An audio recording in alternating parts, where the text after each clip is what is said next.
नमस्कार दोस्तों, बहुत बहुत स्वागत है हमारे चैनल में। उम्मीद करते हैं आप लोग सभी स्वस्थ होंगे।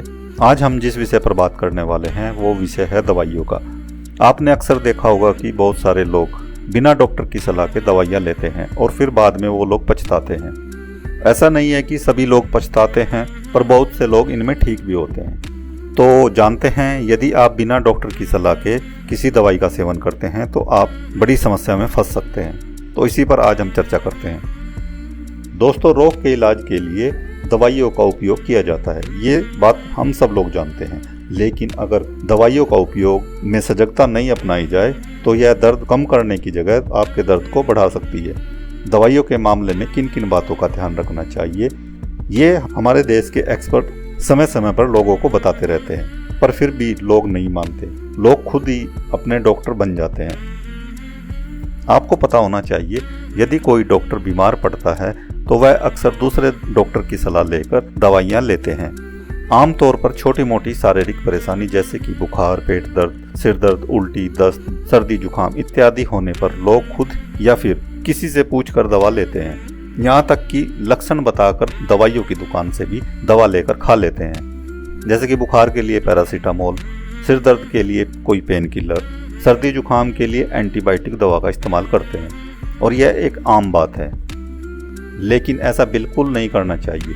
सामान्य सी नज़र आने वाली बीमारी के पीछे का कारण कोई नहीं जानता सिवाय डॉक्टर के। उदाहरण के लिए अगर हम बात करें, यदि किसी को सिर दर्द होता है तो यह सिर दर्द थकावट तथा तनाव के कारण भी हो सकता है। यहीं दूसरी अगर बात करें तो यह ब्रेन हैमरेज की पहली स्थिति होती है। इसी प्रकार यदि किसी के सीने में दर्द है तो इसका यह मतलब नहीं है कि उस व्यक्ति को हार्ट अटैक की शिकायत है। यह एक गैस की भी परेशानी हो सकती है। यदि हम पेट की बात करें तो पेट में दर्द कुछ गलत खाने पीने की वजह से हो सकता है, और वहीं दूसरी तरफ यह किडनी की समस्या भी हो सकती है या फिर पथरी की भी समस्या हो सकती है। ऐसे में समस्या की वजह जाने बगैर यदि आप दवाइयों का इस्तेमाल करते हैं तो यह फायदे की जगह आपको नुकसान पहुंचा सकती है। शरीर में परेशानी किस वजह से है, इसके बारे में सही प्रकार से डॉक्टर ही बता सकते हैं।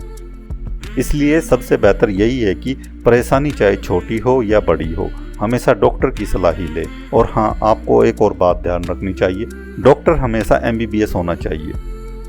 अब हम आपको कुछ एक उदाहरण बताते हैं जिन्हें जानकर आप समझ जाएंगे कि दवाई हमेशा डॉक्टर की सलाह के अनुसार ही लेनी चाहिए। को बताते हैं 35 साल के मिश्रा जी की कहानी। मिश्रा जी को जब भी दर्द की शिकायत होती थी वह पेन किलर ले लेते थे बगैर किसी डॉक्टर की सलाह के, और वह लगातार 5-6 वर्षों से पेन किलर ले रहे थे। अचानक उनकी तबीयत काफ़ी खराब हुई तो उन्हें हॉस्पिटल में एडमिट कराया गया। जांच के बाद पता चला कि उनकी किडनी में परेशानी है। डॉक्टर ने बताया कि लंबे समय तक पेन किलर खाने की वजह से उनकी किडनी पर बुरा असर है। अब उनका इलाज चल रहा है।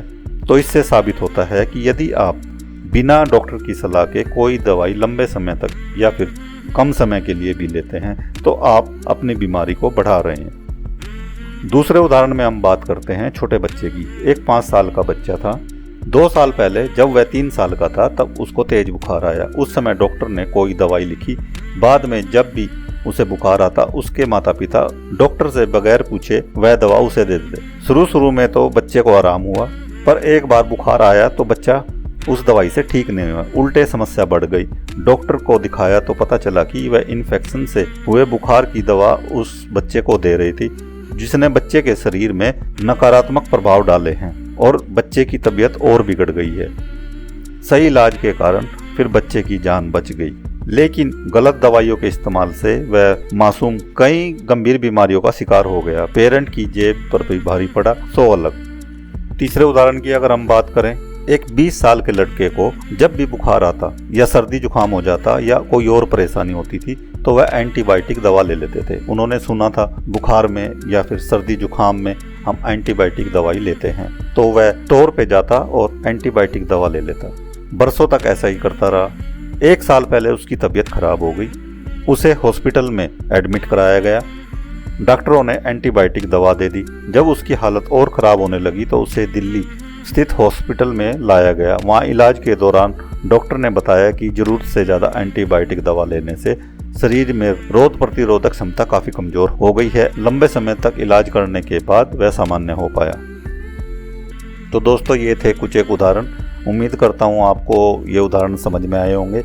ऐसे तमाम लोग आपके आसपास मिल जाएंगे जिन्हें दवाइयों के साइड इफ़ेक्ट से गंभीर परेशानियों का सामना करना पड़ा है। अक्सर ऐसे लोग बड़ी बीमारियों के शिकार हो जाते हैं और दर्द मिटाने और बीमारी को दूर करने के लिए खुद ही डॉक्टर बन जाते हैं और दवाइयाँ लेते हैं और इसका परिणाम फिर वो बाद में भुगतते हैं। जब भी आप कोई दवाई लें उसे आप संभल कर लें। सर्दी जुकाम हो या फिर दस्त हो, जख्मों की स्थिति में डॉक्टर से बिना पूछे एंटीबायोटिक ना लें। डॉक्टर ने जितना डोज बताई हो उतनी ही ले, ना उससे ज़्यादा ना उससे कम। कोर्स बीच में छोड़ देना यानी कि पूरी डोज ना लेना भी एंटीबायोटिक शरीर के लिए काफ़ी हानिकारक साबित होती है। इससे आपकी इम्यूनिटी सिस्टम कम हो जाती है, शरीर के लिए उपयोगी बैक्टीरिया काम करना बंद कर देते हैं। यह एक बात ध्यान देने लायक है कि बॉडी में अपनी भी इम्यूनिटी होती है, इसलिए जब भी बीमार पड़ते हैं तो फ़ौरन एंटीबायोटिक लेना शुरू ना करें। शुरू में इन्फेक्शन से लड़ने के लिए शरीर पर भरोसा रखना चाहिए। जब शरीर इन्फेक्शन से छुटकारा लेने में खुद को सफल ना पाए तब आपको डॉक्टर से एंटीबायोटिक लेनी चाहिए। अब आपके मन में क्वेश्चन होगा कि एंटीबायोटिक दवाई किससे लेनी चाहिए, कौन से डॉक्टर हमें बताएंगे कि एंटीबायोटिक दवाई लेनी चाहिए या नहीं लेनी चाहिए। आपको एक बात का ध्यान रखना चाहिए, जब भी आप डॉक्टर के पास जाएं तो ध्यान रखें कि जो डॉक्टर जिस फील्ड का एक्सपर्ट है वह उन्हीं रोगों के लिए एंटीबायोटिक लिख सकता है।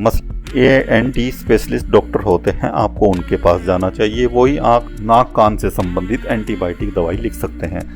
अगर किसी को किडनी से जुड़ा इन्फेक्शन है तो उसे पेट वाले डॉक्टर के पास जाना चाहिए।